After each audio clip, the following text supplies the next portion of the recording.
When I was a freshman in college, I was raped by a guy that I thought was my friend. It didn't matter how smart I was. It didn't matter that I got into grad school. It didn't matter that I got into law school. It didn't matter because I got drunk and I was in a dress and he thought that was okay. Survivors of sexual assault are telling their stories. I've literally had this person basically tell me that if I had worn like a regular t-shirt or less tight jeans, then like I would have been okay. Like nothing would have ever happened to me. Each woman is a student at Georgia College and State University, and each one is doing something that many victims never do. They're speaking out. Talking about it not only helps you, but helps the people around you. It'll help people that you're friends with understand. According to the Centers for Disease Control, 1 in 5 women report they've been sexually assaulted at some point in their lives. But on Central Georgia College campuses, those assaults are almost never reported. The most recent campus crime statistics from 2012 show 4 of the Central Georgia colleges that provide on-campus living reported sex crimes. Fort Valley State University reported 1 sexual assault. Macon State College, Middle Georgia College, and Wesleyan College all reported 2. We live in a rape culture where women are shunned and are victim blamed when they do come forward. Jennifer Graham is the director and co-founder of the Women's Center at Georgia College. It's one of only 3 women's centers on college campuses in Georgia. She says she's not surprised that most victims don't report those crimes to law enforcement. And the questions that we ask, that are asked of them are, well, what were you wearing? Why were you there? Why were you out at whatever time of day? That is why the center's volunteers accompany victims to the hospital for medical exams and to police to report the crime. Victims experience a lot of shame and embarrassment, the fear that they will be blamed for what's happened to them, and it's never a victim's fault. There is never, ever any justification or excuse for any type of acts of violence against another person. Attorney Tashanta Thomas has represented sexual assault victims. She says they should report, and they should do it immediately. And the evidence is going to be much more accessible. You're going to remember what has happened more than likely immediately. The more time that passes, the more difficult it is to recall. I would not want to see it happen here, but I do want to see students, faculty, staff, or anyone that's engaged or knowledgeable of any type of crime, more especially sex crimes, to report it. They need to report it. Fort Valley State's campus police chief Ken Morgan says it troubles him that there could be victims that never come forward. Fort Valley State has programs in place to combat the crime. And we'll let everyone know that we say yes means yes and no means no. Got it together? Are we ready? During our Domestic Violence and Prevention Awareness Months, we initiate a Take Back the Night walk. That walk includes staff, faculty, students, and we're all looking to elicit change. Change through raising awareness. Yes means yes and no means no. To prevent sexual assault from happening in the first place. I feel like it's better now because I have people who are supporting me, so it's not as hard. For these survivors, change is definitely possible. I'm gonna let it shine, let it shine, let it shine, let it shine. Smaller, lighter, and faster. That is the mantra for most technology, from cell phones to computers. Engineers inside Robin's hybrid microelectronics lab follow the same line of thinking. So what's that, you ask? Laura Lynch-Jones goes behind the lines to explain it all, how they're making many components to operate some very big aircraft.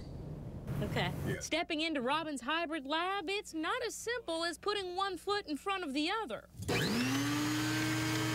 be clean. Oh, my hair's gotta go up in here? And completely covered. Sticky mats strip even shoe bottoms of dirt and debris. This is an extremely fine process where it's critical that there's no contamination. Engineer Kimberly Dockery says stray skin cells, perfume particles, even your breath can pull the plug on their precise operation. Parts for their microchips come smaller than the head of a pin.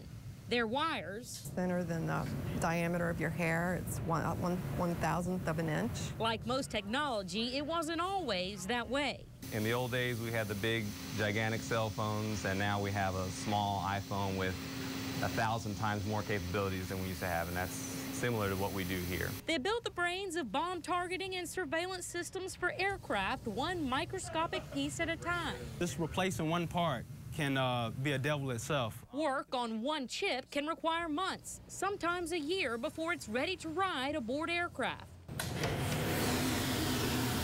Pressurized ovens of sort test their handiwork in the extreme temperatures of the atmosphere. Negative 71, 72. Some repairs require the black glove treatment. But you actually put your hands in it. Engineers surgically meld their creations in an airtight chamber, locked away from even this sterile lab's slim chances of contamination. It's like black magic, so to speak. It's gotta be small and it's gotta be fast. The more technology they shrink onto this surface, the better the outcome for the military they support. I know that somebody's life could be on the line. Those things have to work, and we have to be meticulous. It also has to be perfected here.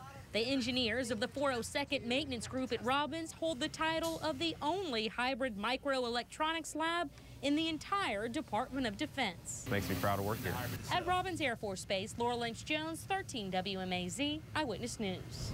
That's fascinating. It is. The hybrid lab does work for all branches of the military because it is one of a kind. Since people at Robbins do all that specialized work. Here's a look now, and the numbers have been going a little bit back and forth. It was just 32 in Macon and Forsyth. Now it's 33.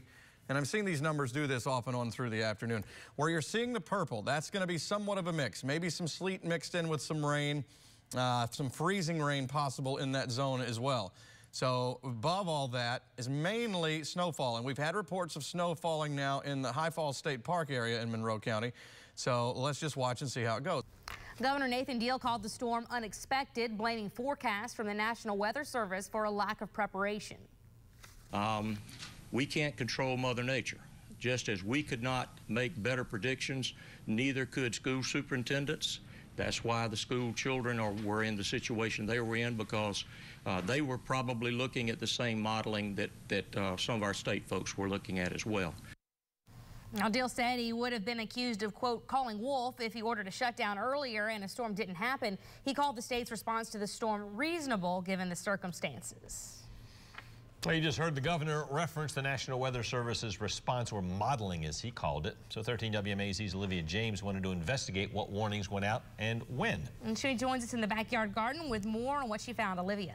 That's right, guys. I want to clarify the National Weather Service, when their watches came out, when their warnings came out, and I have their text. It explains the watches, the warnings, the times, all throughout Sunday, Monday, and a Tuesday. So take a look at the graphic now. This is what happened. Sunday afternoon, the first winter storm watch was issued for South Metro Atlanta, including Central Georgia. That was our first storm watch. Then Monday morning, 4:53 a.m., the entire Metro Atlanta area is under a winter storm watch. And a winter storm watch, just to clarify, is when a significant winter weather event is expected.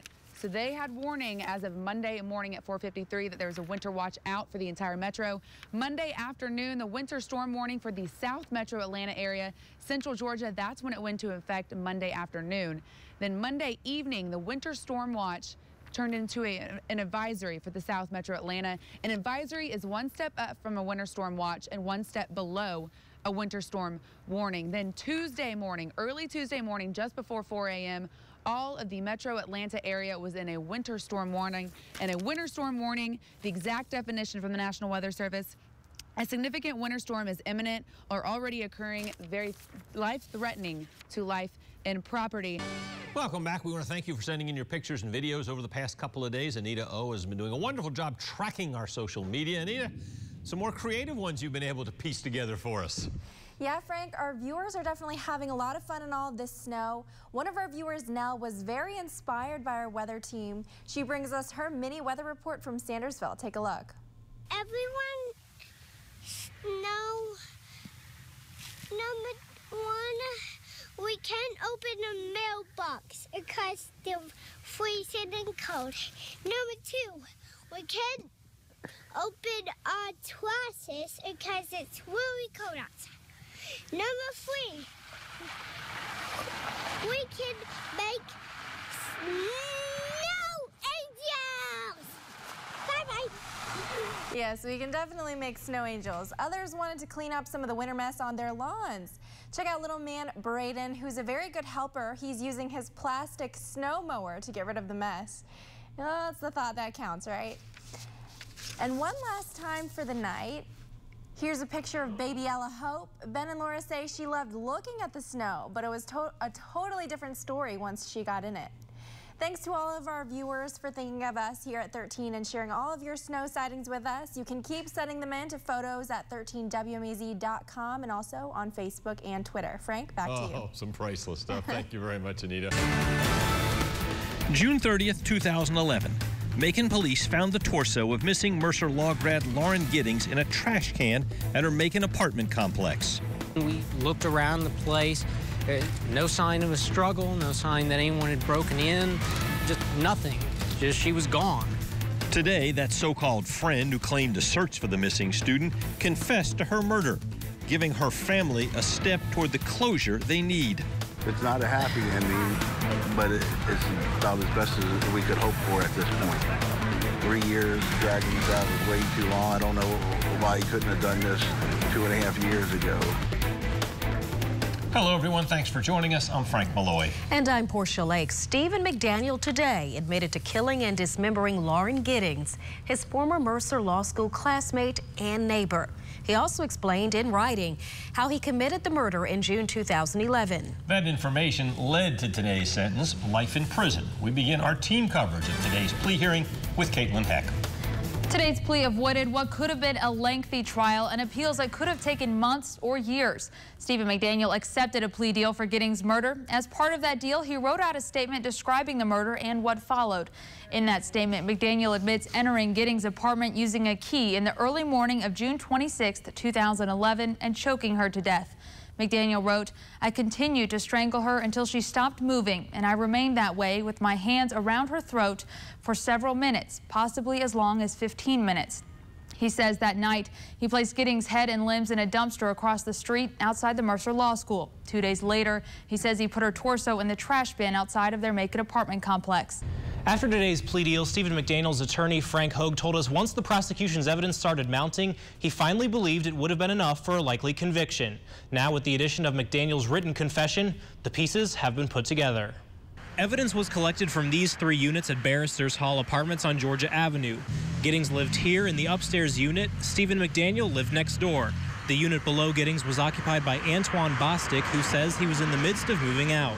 Police say they have surveillance video of Lauren Giddings at a Macon Zaxby's around 6:30 June 25, 2011. That's the last time she was seen.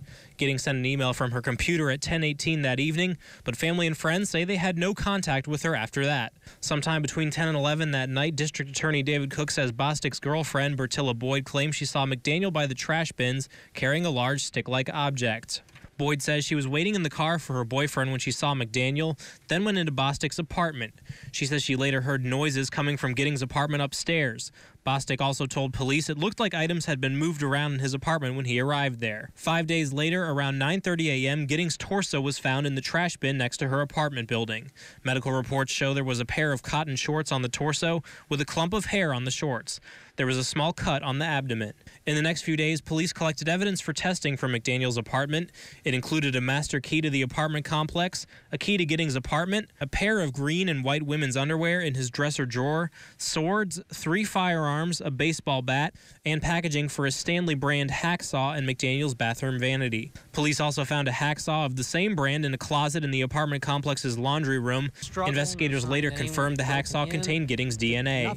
The FBI could not definitively say whether McDaniel's DNA was also on the hacksaw or the pair of women's underwear. Police also removed Giddings' bathtub after a 13 WMAZ reporter touring her apartment noticed several scratch marks on it. Other evidence includes video of McDaniel looking at boat anchors and flashlights at a Walmart, as well as receipts for rope, a flash drive, and 2 ponchos. More ponchos were also found in McDaniel's car.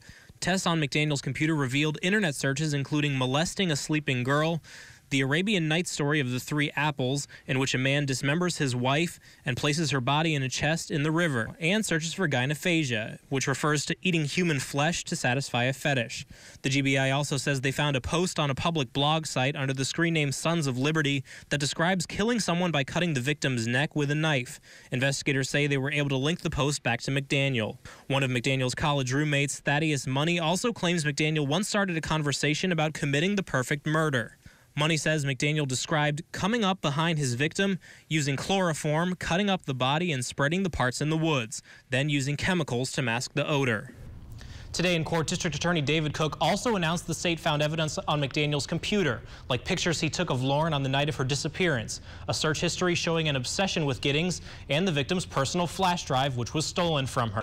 The purpose of tonight's debate is to hear what our three candidates have to say on the issues and why they should be the next senator in the state of Georgia. Well, David has talked about failed government policies of President Obama and Harry Reid. In fact, I'm not sure that he recognizes that he's not running against Harry Reid or Barack Obama. He's running against me.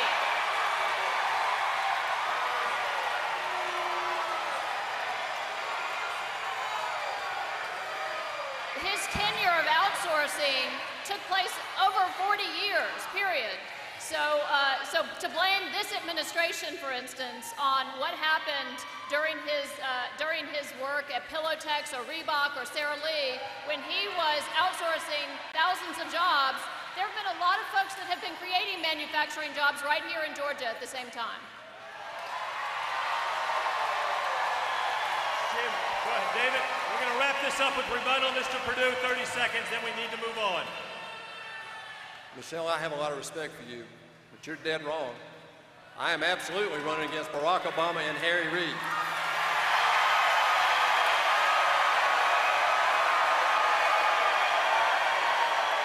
Make no mistake, no amount of false advertising will move the fact that Barack Obama handpicked you, he hand-funded you, he's mentoring you.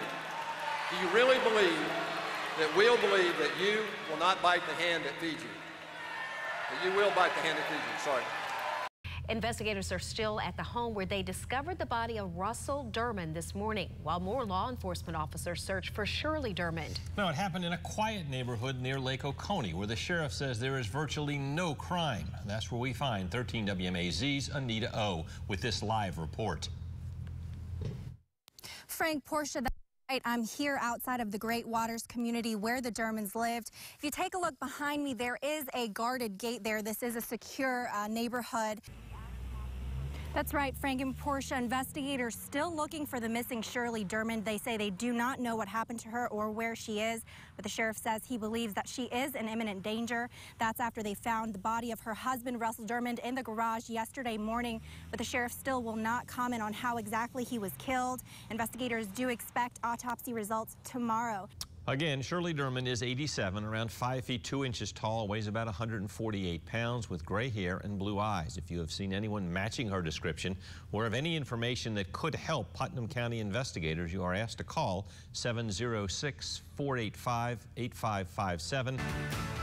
Who killed Russell Dermond and abducted his wife, Shirley? There's nothing to tell us that it came from the water or from the ground. There's no, what I'm saying, we have no. These are paved streets. We have a dock with an immaculate dock with it's not any broken boards on it or anything. It's not there. I can't tell. Could it come to water? Yes. Could it come from the street? Yes. Could it come from outer space? Yes. We start tonight with that case out of Putnam County, where investigators are still searching for a woman they believe has been abducted. Investigators have been at the home of Russell and Shirley Dermond since Tuesday morning. Neighbors alerted the police they had not seen the couple for a few days. We learned yesterday that Russell Dermond's body was decapitated, but there's still no word on his cause of death. Today, Sheriff Howard Sills told the media he's got plenty of questions, but few answers. Anita O was at that news conference. She begins our team coverage with an update on the case.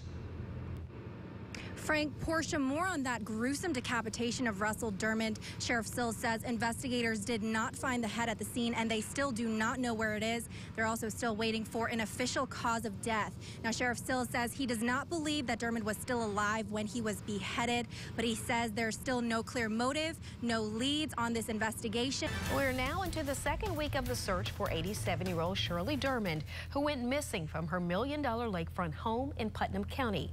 Her husband, 88-year-old Russell Dermond, was found dead in their garage with his head missing from the body. Well, much of the search efforts have centered around the water near the Dermonds' home as investigators try and find clues that could help them solve the mystery. Tom George was on the water with the DNR today. Investigators from the Georgia Department of Natural Resources grabbed their gear to continue their underwater search, hoping clues below the waters of Lake Oconee will help them find 87-year-old Shirley Dermond and solve her 88-year-old husband's mysterious murder. Sheriff Sills says the last 3 months have felt like 3 years. Once Russell Dermond was found beheaded in the garage of the couple's waterfront home, the Sheriff's Department began a murder investigation and a search to find his missing 87-year-old wife, Shirley. Her body was later found in Lake Oconee, sparking a double homicide investigation. While multiple detectives were working the case initially, it's now down to just Sheriff Sills and one other. Has it slowed down? Yes, it has. Calls and leads and things like that have slowed down. The reward we're offering does not seem to be initiating any calls and things like that, but we're still actively doing things in conjunction with this case. The sheriff still believes more than one person was involved in the crime. There were never any signs of forced entry, nothing at the crime scene, and nothing in the Dermonds' background to suggest any criminal activity. We're going to make it a holiday. Oh! Yes! Yes! We're going to make it a holiday. We're going to make it a holiday. Now that's team spirit. 78-71 were the magic numbers that had those loyal Bears in Mercer Village oh so excited this afternoon as their team took down the Duke Blue Devils in Raleigh, North Carolina. 13 WMAZ's Wes Blankenship and Marvin James had the best view you could hope for. They were courtside today. They join us live from PNC Arena. Gentlemen. Thank you. We're live outside of PNC Arena here in Raleigh, where Mercer Bears knocked off Duke. 14-3 upset. Happened just a while ago, but the Mercer Madness is still going on, Marv. That's right. Big, exciting atmosphere right here in Raleigh.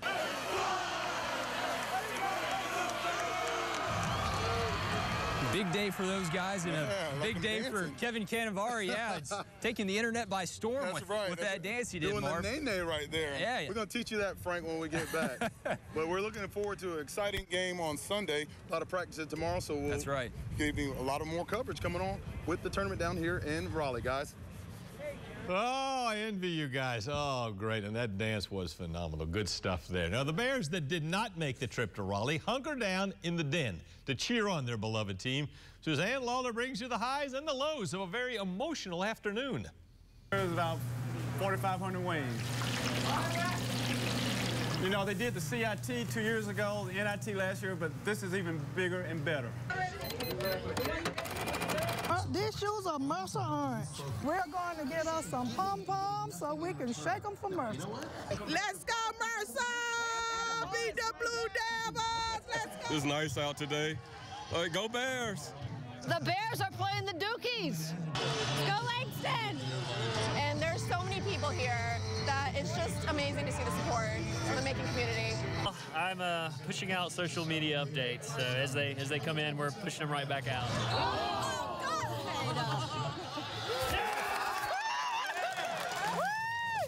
So I think we all have faith it's the Mercer way, and the second half is going to be spectacular. What's it going to take to win?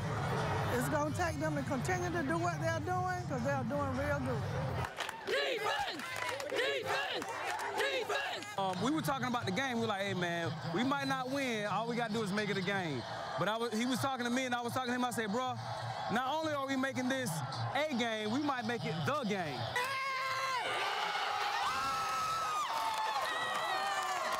We're going to make it a holiday. We're going to... Oh! Yes! Yes! We're going to make it a holiday. We're going to make it a holiday. That's what we're going to do. This is awesome. Awesome for Macon, Georgia. Awesome for Mercer Bears. Awesome.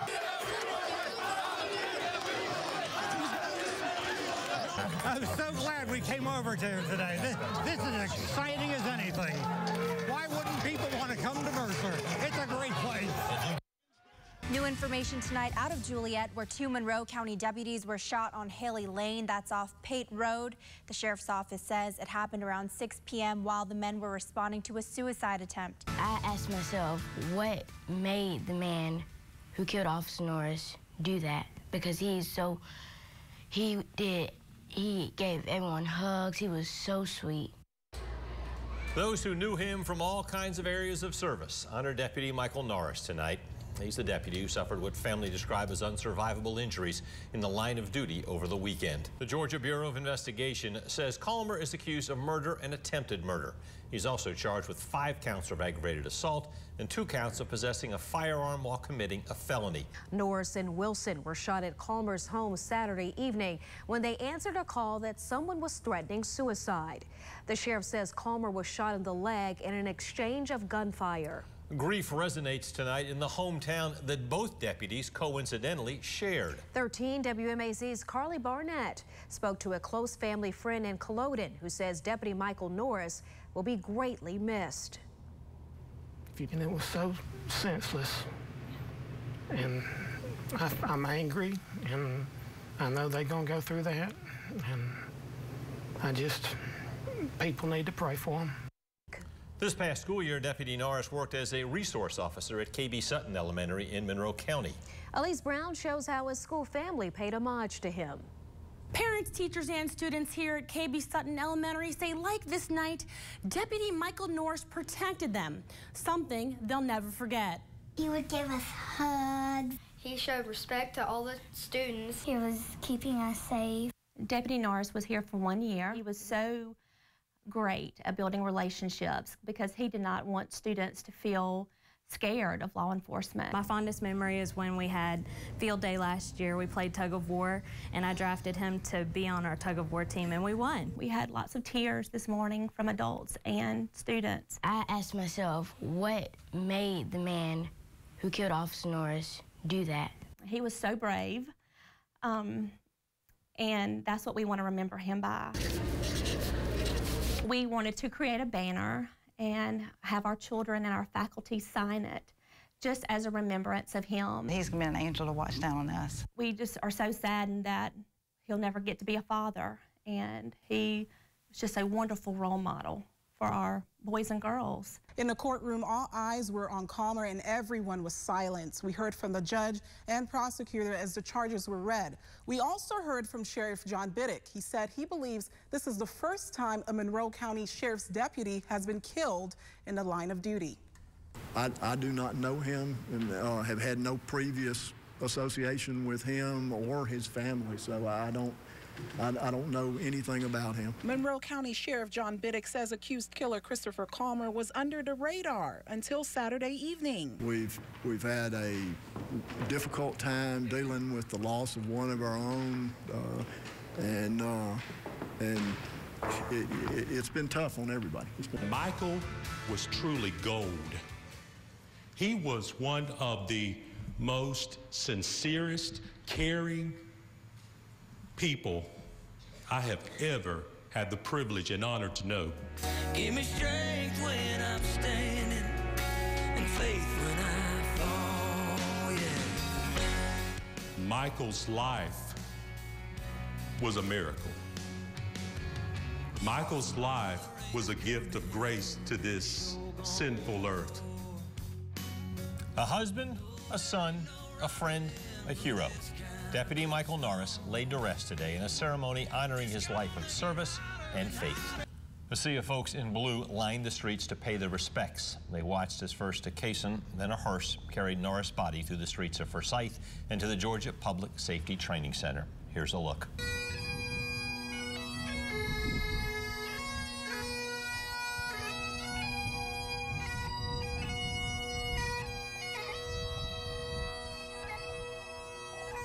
The Georgia Public Safety Training Center filled up quickly this afternoon with law enforcement, loved ones, even strangers. They all wanted to honor a man who gave his life in the line of duty. A fellow deputy, a pastor, and others spoke about Norris and his impact on his family, his friends, and the entire community. Before I get started, he's in a better place. He's in a better place. He was just such a blessing to be around. You know, I can go on and on about so much about him. From the Georgia Public Safety Training Center to Culloden City Cemetery. After the funeral, Michael Norris was taken to his final resting place in his hometown. Suzanne Lawler is there now, where other Central Georgia law enforcement agencies turned out to honor Michael Norris. Let's join her live now in Culloden.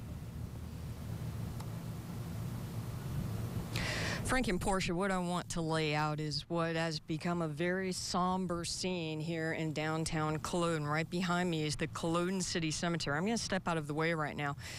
People, ambulances, motorcycle police officers, dignitaries, they all started filing in about 4:15, and people are still coming into this field. 13 WMAZ, Eyewitness News at 6. June 30th, 2011. Macon police found the torso of missing Mercer Law grad Lauren Giddings in a trash can at her Macon apartment complex. We looked around the place, no sign of a struggle, no sign that anyone had broken in, just nothing, just she was gone.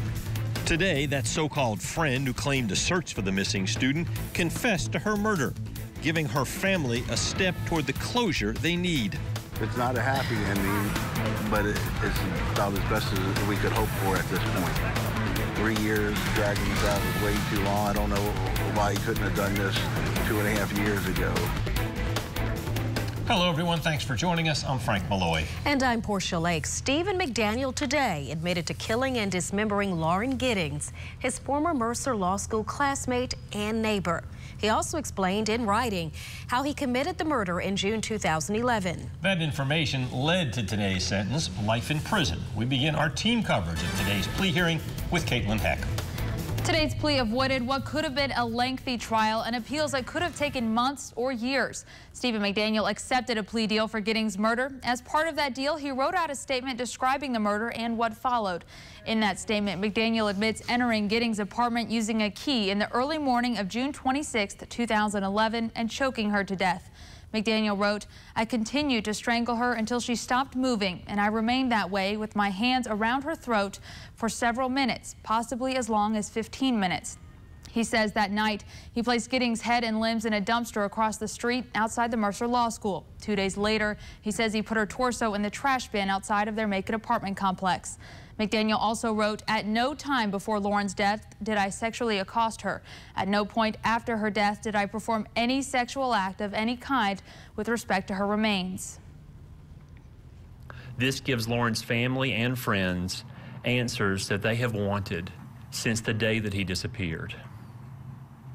Had we gone to trial, these details of his guilt would not have been required, even if Stephen McDaniel had been found guilty. We never would have known exactly what happened to Lauren. We never would have known how she died or what became of her body.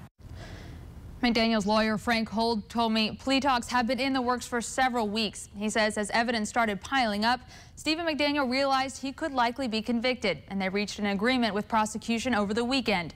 13 WMAZ's Tom George will have more on the evidence in the case in a few minutes. In court today, McDaniel did not make any statements, but at the bottom of his written one-page admission, McDaniel did apologize, saying, "I'm extremely sorry for what I did to Lauren and her family.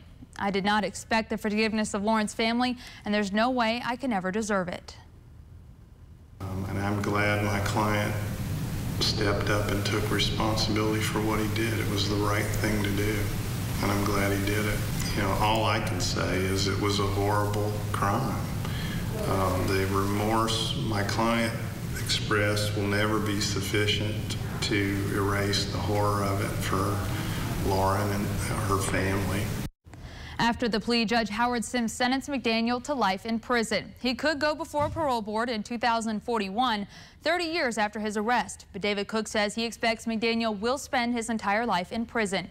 Judge Sims also told McDaniel he was one of only 3 defendants in his career he would truly call evil. Frank, Portia. Thank you, Caitlin. Now, if you'd like to read McDaniel's statement in its entirety, look for this story on our website, 13WMAZ.com. Lauren Giddings' family says they will not accept McDaniel's apology, but today's plea helps bring an end to a 3-year emotional roller coaster. A lot of people use the word closure. There will never be closure. Maybe it's one step further to closure, but relief is a good word. It's not a happy ending, but it's about as best as we could hope for at this point. 3 years dragging this out was way too long. I don't know why he couldn't have done this 2.5 years ago. So, yeah, we're not happy about him in any way, shape, or form, but we're certainly looking forward to forgiving about it. Many of the family left the courtroom and went to visit the memorial bench set up for Giddings in Washington Park, about a block from her apartment, a place they say Giddings went nearly every day with her dog, Butterbean. Her parents say they still have many good memories of Macon and Mercer Law School and may come back to visit the park and other places Lauren liked to go. Their hope is to help their daughter's memory live on for people who knew her and those who didn't. She touched so many lives, and people that we don't even know, strangers, will approach us and say that they've read about her, or they've even helped them, she's helped them move forward in their faith, and the stories just go on and on. And her family says today they were also celebrating what would have been Lauren's 30th birthday, which was Friday. The FBI crime lab tested more than 200 pieces of evidence collected in Lauren Giddings' murder case. Some new pieces of evidence were described in court today, and others have been coming up in court hearings over the past 2.5 years. Tom George joins us now with those details. After today's plea deal, Stephen McDaniel's attorney, Frank Hogue, told us once the prosecution's evidence started mounting, he finally believed it would have been enough for a likely conviction. Now, with the addition of McDaniel's written confession, the pieces have been put together. Evidence was collected from these 3 units at Barristers Hall Apartments on Georgia Avenue. Giddings lived here in the upstairs unit. Stephen McDaniel lived next door. The unit below Giddings was occupied by Antoine Bostic, who says he was in the midst of moving out. Police say they have surveillance video of Lauren Giddings at a Macon Zaxby's around 6:30 June 25, 2011. That's the last time she was seen. Giddings sent an email from her computer at 10:18 that evening, but family and friends say they had no contact with her after that. Sometime between 10 and 11 that night, District Attorney David Cook says Bostic's girlfriend, Bertilla Boyd, claims she saw McDaniel by the trash bins carrying a large stick-like object. Boyd says she was waiting in the car for her boyfriend when she saw McDaniel, then went into Bostic's apartment. She says she later heard noises coming from Giddings' apartment upstairs. Bostic also told police it looked like items had been moved around in his apartment when he arrived there. 5 days later, around 9:30 a.m., Giddings' torso was found in the trash bin next to her apartment building. Medical reports show there was a pair of cotton shorts on the torso with a clump of hair on the shorts. There was a small cut on the abdomen. In the next few days, police collected evidence for testing from McDaniel's apartment. It included a master key to the apartment complex, a key to Giddings' apartment, a pair of green and white women's underwear in his dresser drawer, swords, 3 firearms, a baseball bat, and packaging for a Stanley brand hacksaw in McDaniel's bathroom vanity. Police also found a hacksaw of the same brand in a closet in the apartment complex's laundry room. Investigators later confirmed the hacksaw contained Giddings' DNA. The FBI could not definitively say whether McDaniel's DNA was also on the hacksaw or the pair of women's underwear. Police also removed Giddings' bathtub after a 13 WMAZ reporter touring her apartment noticed several scratch marks on it. Other evidence includes video of McDaniel looking at boat anchors and flashlights at a Walmart, as well as receipts for rope, a flash drive, and 2 ponchos. More ponchos were also found in McDaniel's car.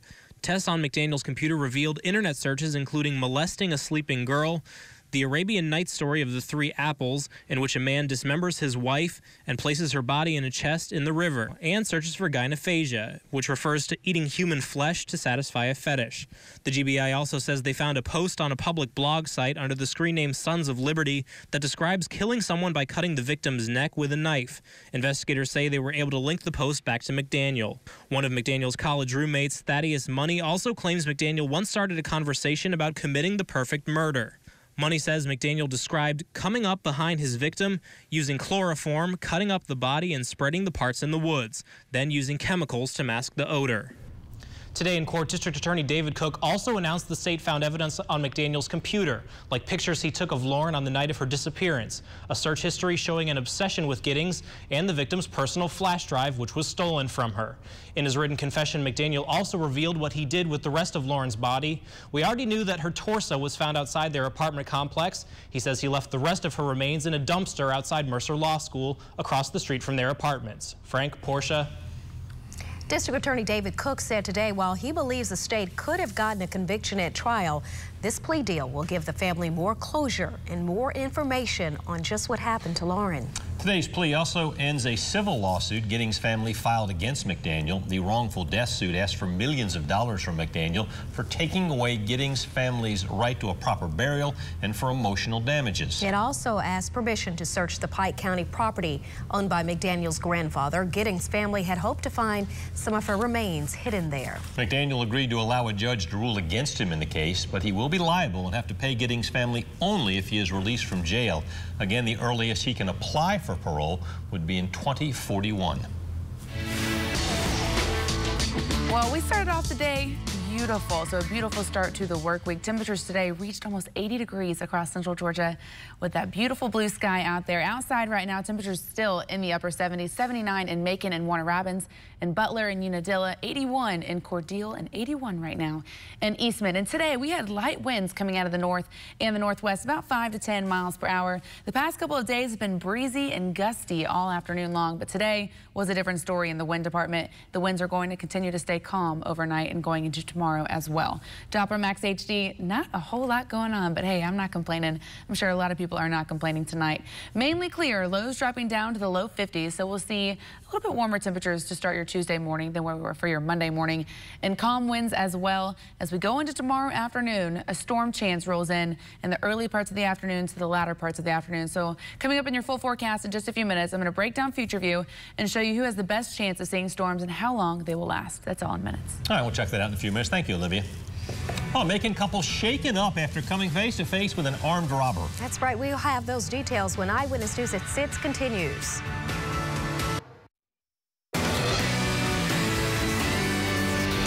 Welcome back. A Macon couple says they're shaken but happy to be alive after they say a man pointed a gun at one of them and demanded money. The Patels own the BP gas station on Pionona, but they say this was a crime that they just didn't see coming. Kristen Swilley brings you their story. The Patels say after running their BP gas station for 3 years, thank you. Have a good day. A man approached them Sunday night, put a gun to Rasik's head. Has anything like this ever happened before? No, the first time. It's first time. And made off with $2,000. Almost $1,500 for me and almost more than $500 he have it. It was a crime the Patels literally didn't see coming. We're used to hearing about armed robberies happening inside of gas stations. It's one of the reasons the Patels installed the security cameras. But Sunday night, they were in for a surprise. Because this time, the robber was hiding outside, in between the Patels' 2 cars. They say they planned to put their money into their cars, but before they could do that, the man pulled a gun, demanded cash, and disappeared before they even had time to call 911. They say because the suspect was wearing a mask and the incident happened at night, they don't have a good physical description of the man, other than his height and gender. Well, like my height. Like his height. Police haven't made any arrests, and the case is still under investigation. I cannot sleep even last night. I feel like, so scared even. But even though the Patels are shaken, they say it could have ended much worse.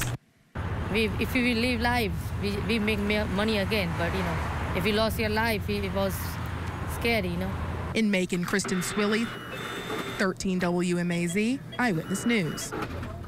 And according to the Bibb County Sheriff's Office, there have been 93 armed robberies in Bibb County so far this year. If you have any information on this case, you can call Macon Regional Crime Stoppers at 1-877-68-CRIME. Again, 1-877-68-CRIME. Coming up, a young Central Georgia athlete making college plans. Wes has the story. Stay with us. Stay with us.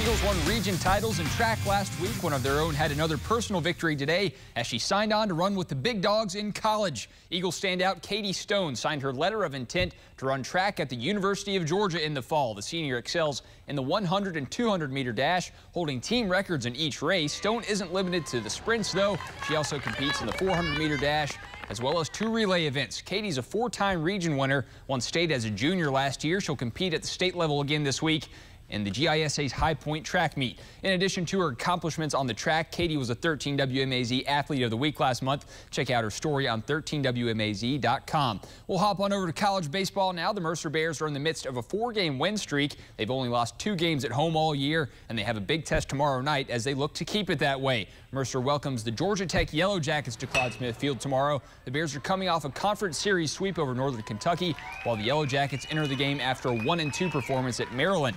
This isn't the first showdown between the Bears and Jackets this year. Mercer beat Tech in Atlanta on March 25th, relying on the arm of true freshman Ryan Askew. Head coach Craig Gibson spoke about his young hurler heading into round 2 against the Jackets.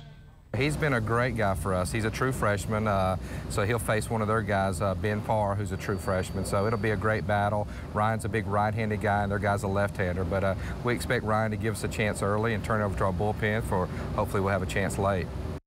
Askew got his last win in Atlanta against the Yellow Jackets in March. The true freshman has a 2-3 record from the mound this year. He'll look to even it up with first pitch set for 6 p.m. tomorrow. Down in Milledgeville this evening, the Georgia College Bobcats are wrapping up a doubleheader against Young Harris. The Bobcats got the series started with a win yesterday and kept it going today. Game 1 went final not long ago. Georgia College clinches the series with a 10-6 win. They're going for the sweep right now. We'll update you on the final tonight and on 13WMAZ.com. Olivia, baseball is best played in the sun. We're not expecting any weather delays for action on the diamond in central Georgia, are we? Not unless tomorrow afternoon you have some action planned for outdoor activities, because there's a chance for storms and showers tomorrow, but today was beautiful. We hit the upper 70s, close to 80 degrees to start the work week, and I got good news for you. 80s are sticking around for the rest of the work week. We'll talk about that, your 7 days, right after this.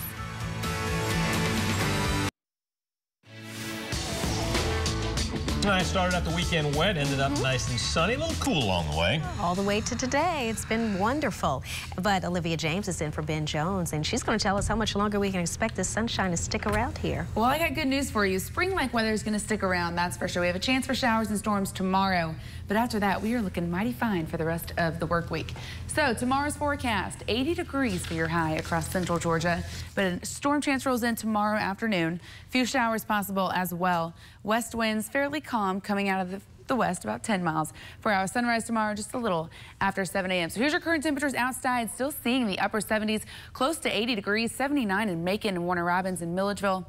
In Sandersville as well, 77 in Swainsboro and up in Sparta. All across the state, we've seen beautiful conditions, upper 70s and plenty of sunshine as well. Doppler Max HD, we have high pressure in control across the southeast. So generally with high pressure, we have plenty of sunshine and dry conditions. And that's exactly what we've been seeing today. But notice across the country, we have a cold front draped from the upper Ohio Valley down towards Oklahoma, even parts of Texas. And in front of that is where we're seeing a chance for showers and storms right along the leading edge of that cold front. And lots of moisture ahead of the cold front, which means a chance for storms for us tomorrow. So that's coming in tomorrow afternoon, starting around 3 o'clock, 4 o'clock. So we could see a shower or thunderstorm or two.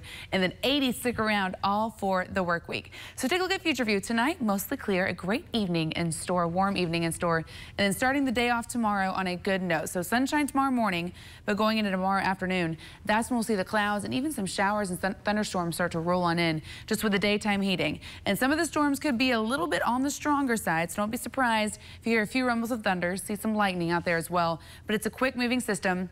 And it'll be out of here by tomorrow evening. And going into Wednesday, plenty of sunshine moving back on in for Wednesday and Thursday as well. So good stuff for the rest of the work week. We just got to get past tomorrow afternoon. And then going into Friday, Saturday, Sunday, there's a chance for a shower or pop-up thunderstorm in the afternoon of Friday and the afternoon of Saturday, just with the daytime heating, but really no severe threat concerned there. And tonight's lows dropping down to the low 50s all across central Georgia, 53 in Milledgeville, 53 in Gray and Macon as well. Our southeastern counties, same story, 52 in Dublin, 54 in Eastman, and 53 tonight down in Cochran. So take a look now at your 7-day forecast. Plenty of 80s across the board. A chance for a few showers or thunderstorms tomorrow afternoon, mainly starting around 3 o'clock, 4 o'clock. Some could be a little bit on the stronger side. And then Wednesday, Thursday, and Friday look to be great to end the work week. We're back right after this. Hair bows can have many uses, and two little girls are actually selling them for support. Ashley Gatson brings you the story of Loops for Lucas. And what you do is you want to get 6 ribbons, and then you lay the long one. Maggie Brown and Paige Morath aren't making these hair bows for themselves. We're making bows for Lucas. When the two heard that their assistant principal's son suffered from the disease leukodystrophy, they were ready to help. They started out drawing turkeys. We made turkeys, dragonflies, ducks, butterflies, and all the kinds of animals we can think of. And when that wasn't working, we were like, oh, we should sell hair bows. We had wanted to do something for the Payne family, knowing the situation they're in, and the girls actually came to us and was like, why don't we make bows? So we had ribbon at home and we got started. And with the help of some friends, Loops for Lucas is spreading faster than they can get their hands on ribbons. Sometimes each day we make ribbon, and then we're done with all the ribbon because we make them so fast. They're even spreading to shirts. It says Loops for Lucas. We're helping for Loops. And these are supposed to be O's. And as for their small friend Lucas, they only want 2 things. I hope you feel better, and we hope that we made enough money. We crashed. I didn't. Dora, well, the Loops for Lucas organization is under the main group called Love for Lucas. That group hosts a 5K this Saturday at Kids Fit in Kathleen. For more information on the event and the organization, look for this story on 13WMAZ.com. Thanks for joining us. We'll be back tonight at 11. I'm headed over to 13WMAZ.com to chat live with you. Evening news up next. Have a safe night.